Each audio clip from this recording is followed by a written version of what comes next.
এমন একজনকে আমরা প্রধানমন্ত্রী হিসাবে পেয়েছি, যিনি ঢাকা বিশ্ববিদ্যালয়ের শিক্ষার্থী ছিলেন। শিক্ষার্থীদেরকে হয়রানি হতে হচ্ছে না। ঢাকা বিশ্ববিদ্যালয়ের সকল শিক্ষার্থীরা রজনীগন্ধা ফুল এবং বাংলাদেশের লাল সবুজের পতাকা দিয়ে গণপ্রজাতন্ত্রী বাংলাদেশ সরকারের মাননীয় প্রধানমন্ত্রীকে ঢাকা বিশ্ববিদ্যালয়ের পবিত্র মাটিতে স্বাগত জানিয়েছেন।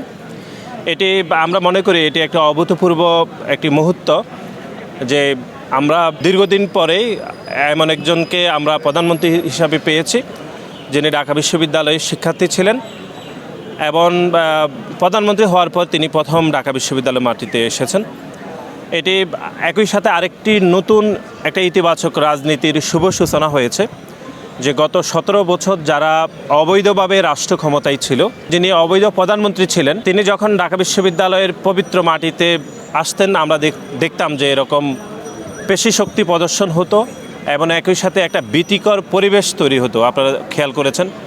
কিন্তু আজকে আমাদের মাননীয় প্রধানমন্ত্রী ঢাকা বিশ্ববিদ্যালয়ে এসেছেন, আপনি দেখেছেন যে বাড়তি কোনো নিরাপত্তার জন্য শিক্ষার্থীদেরকে হয়রানি হতে হচ্ছে না এবং পুরো ঢাকা বিশ্ববিদ্যালয়তে একটি আমরা মনে করছি একটি উৎসবমুখর পরিবেশ তৈরি হয়েছে, যে শিক্ষার্থীরা রজনীগন্ধা ফুল দিয়ে যেরকম মাননীয় প্রধানমন্ত্রীকে স্বাগত জানিয়েছেন এবং একই সাথে লাল সবুজের পতাকা দিয়েও ওনাকে স্বাগত জানিয়েছেন।